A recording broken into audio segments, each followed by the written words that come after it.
some magical thing here, but there's no way of describing it.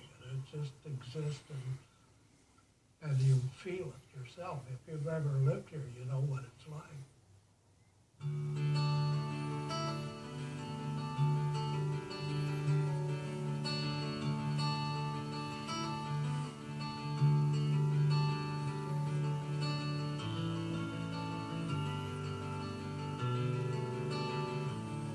In terms of LA history, this is ground zero.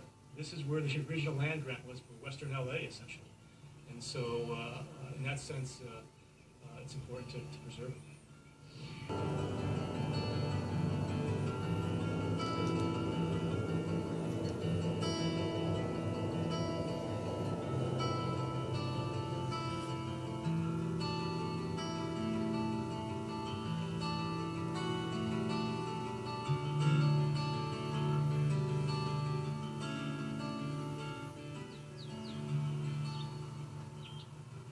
I would get very emotional, very pleasant feelings from it, knowing that this is a place where my ancestors lived. This is the place where my father was born. You know, it was very personal, and it was something that one should preserve forever, because I don't know if there's anything like it, any place in California. No way to tell where there were burials. So they set aside this big parcel that would include any place that could be, they thought, and give it back to the Marquez family. But because they were building a subdivision and they wanted it to look old and look, you know, mature, they had him design a beautiful wall, an adobe wall, to go in the middle of this park. The cemetery is something that should be preserved for generations to come.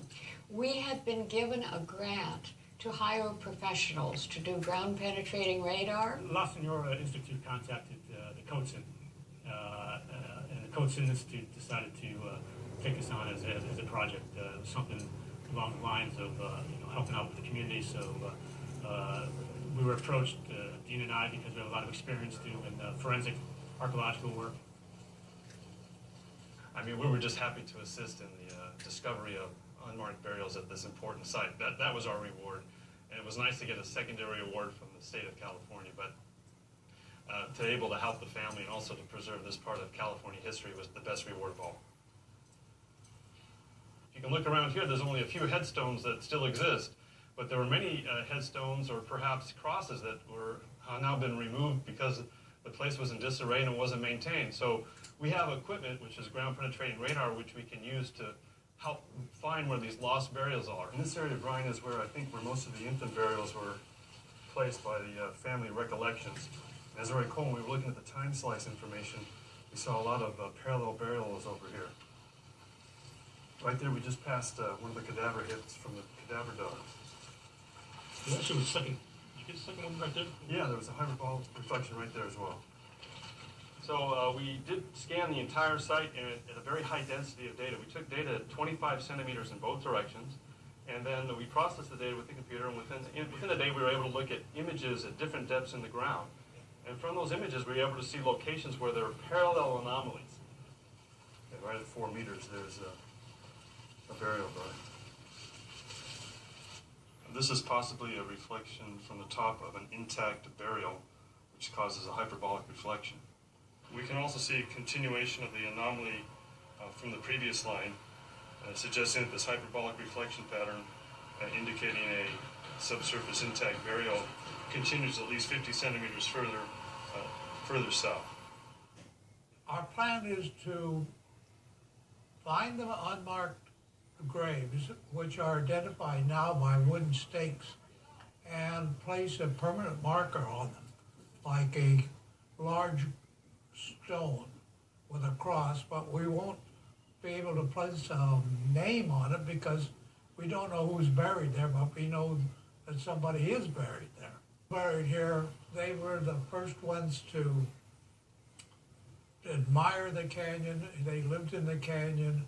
They loved the canyon. To understand the cemetery. You have to understand the context and the community that's around it. One of the most intriguing things that we noticed was a site here on the far corner. All these little areas over here, we have isolated anomalies, but the most interesting area is at this far corner.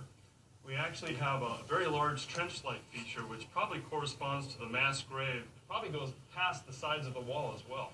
13 family members died of botulism poisoning from a New Year's Eve party, and 10 of those members were actually buried in the cemetery.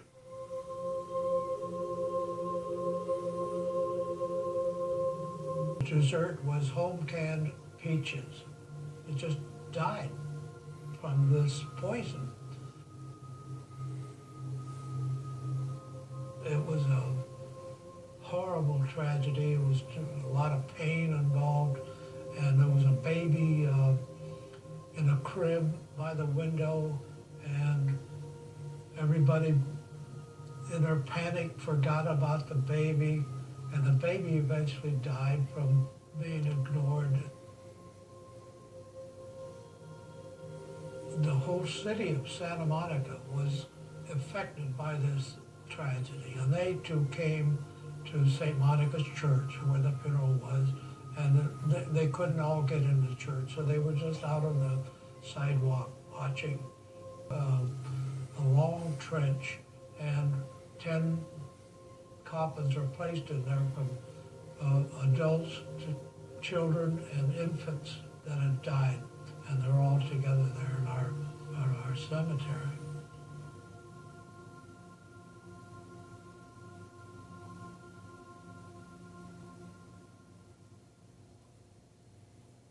When we started the survey here and we started looking at some of the reflections, how do we distinguish whether they're a grave or whether it's a piece of buried cement?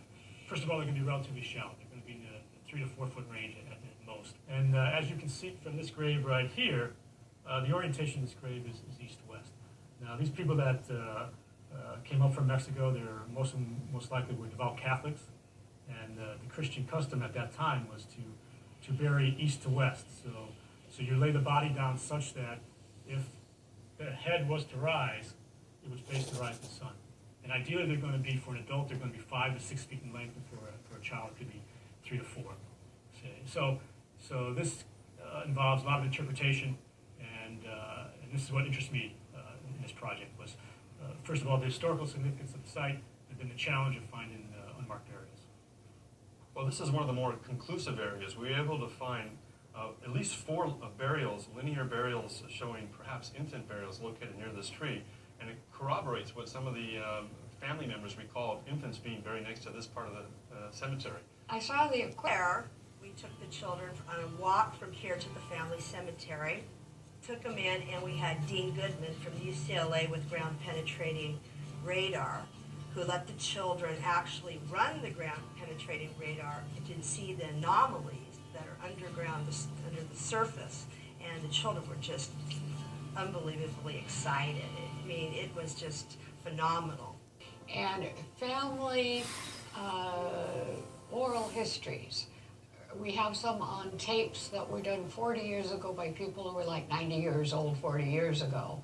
And they all say there's burials in the front. So when the land sold in the front, and we were unable to buy it, we tried, and we were unable to buy it. The land sold and some people started construction right away.